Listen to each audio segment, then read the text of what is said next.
It's Mr. Lawrence here, and today we are going to talk about something called the discriminant. Now, the discriminant is something you already know. You just don't know that you know. You see, the discriminant is a part of the quadratic formula. What's that, Danny? Oh, that's x equals negative b plus or minus the square root of b squared minus 4ac all over 2a. Right. Oh, well, I'm sorry, Anna. You like that song so much you'd like to hear it again? Absolutely. X equals negative b plus or minus the square root of b squared minus 4ac all over 2a. Stephen, stop. I'm not going to sing. Stephen. All right, last time, I'll sing it once more.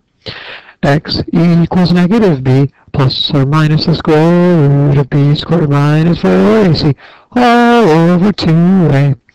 The discriminant is this part right here of the quadratic formula. Yeah, it's the b squared minus 4ac, and it is super useful. B squared minus 4ac. In fact, when I'm going to graph a problem by using the quadratic formula, which I know you haven't done yet, and I'm teaching backwards, but it's this backwards idea is making a lot of sense to me. So just bear with me. We'll get to the graphs eventually. But the discriminant idea can tell me how many solutions there are going to be. What do you mean by that? Well, remember, solutions are how many times the graph will cross the x-axis. I know you can't see that yet, but that's okay. So let's see here. Before we actually get to how the discriminant does that, I want to ask you, let me see, who should I call on? Faith. Faith, what's the square root of 4? I don't know if I agree with that, Faith. Remember, 2 times 2 is 4, right? But I know another number times itself that equals 4. Yet negative 2 times negative 2 equals 4, right? So you see the square root of 4 has 2 answers, plus or minus 2. See how there's 2 answers there? Yeah. Okay. This one, 0. 0. The square root of 0, well, there's only one possibility. 0 times 0 equals 0, right? The only number times itself that equals 0 is 0. So the square root of 0 is 0. There's only one solution up here. We had 2 solutions, or 2 answers. And here we have 1 solution, or 1 answer. It really isn't a solution because we're not solving for x, but we're going to be solving for the discriminant soon, so I'll be using the word solution there. Now, let me see. Who should I ask on this one? Mr. Webb. Do you know a number times itself that equals negative 4? And I know you're thinking negative 2. But negative 2 isn't going to work because negative 2 times negative 2 is positive 4. And then you're thinking, oh, I'll change one of them. But now we're talking square roots anymore because the square root is the number times itself.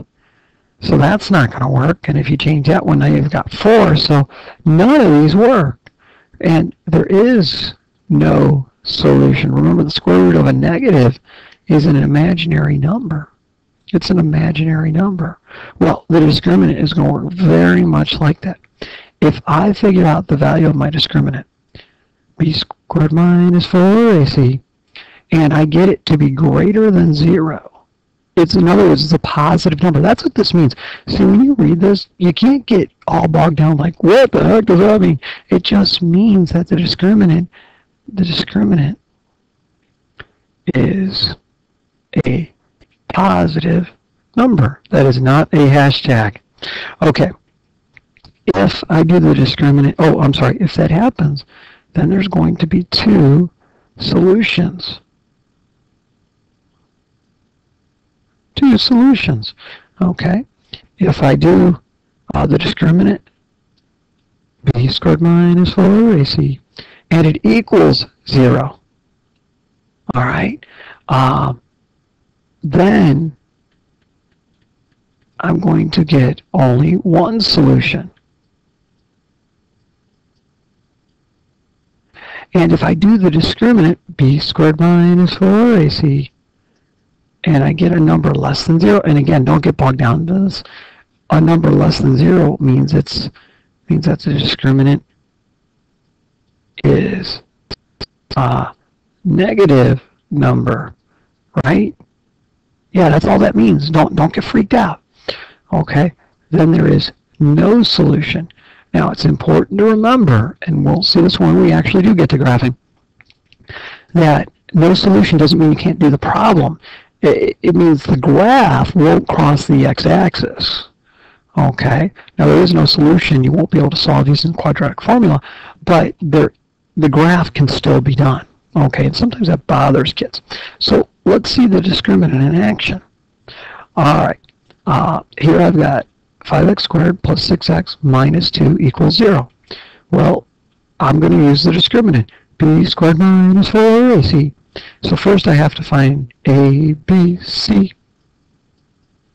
Easy as 5, 6, negative 2. All right, so I'm going to only do the discriminant first. So I've got b squared, which is going to be b squared minus 4 times a times c. And so that's going to get me 36. Okay, I'm going to get a positive. How do I know? Because I have a negative times a negative. And I think that's going to come out to be 40. And so my discriminant equals 76. Well, it is greater than 0, so there's going to be two solutions. Now I'm going to go ahead and solve using the quadratic formula. X equals negative b plus or minus the square root of the discriminant all over 2a. I saying it differently on purpose because I'm not going to sit there and plug in 6, 4, or negative 4, or 5, and negative 2 again. I already know this highlighted part is going to be 76. So I'm going to write down x equals negative of b plus or minus the square root of the discriminant all over 2a. See, I'm going to work smart, not hard. I already did the work to figure out what b squared minus 4ac is. I'm not going to figure it out again. That'd be silly. What if I make a mistake one of the times? Okay, so I have negative 6 plus or minus. Now, I don't know the square root. We're going to go ahead and get the approximate answer here. And so let me get up my calculator. I can tell you the square root, it's going to be 8 something, probably like 8.6 or maybe 8.7. 8 and 7/10 that is. What am I doing? 76. Let's see here. Let's see. Yeah, there we go. All right, and I'm going to go a few places. It won't matter so much because I'm dividing by 10, but I'm going to go 8, 7, 1, 7, 8. All right, and so I've got two problems here. I've got negative 6 plus this number divided by 10. So that is going to be, this is going to simplify it at 2, right? And then when I divide by 10, that's going to move the decimal point there. And at this point I round, we can go to the nearest hundredth. That's fine. So I'm going to get 0.27. Yeah, that's how it's going to be rounded. Okay, you understand when I divided by 10, the decimal point just moved one place to the left. Okay, now I'm going to do the negative version, and that would be x equals negative 6 minus this big number. Then I'm going to divide by 10, and here I'm going to get negative 14, and this ugly decimal. And when I divide by 10, it's going to move the decimal point there.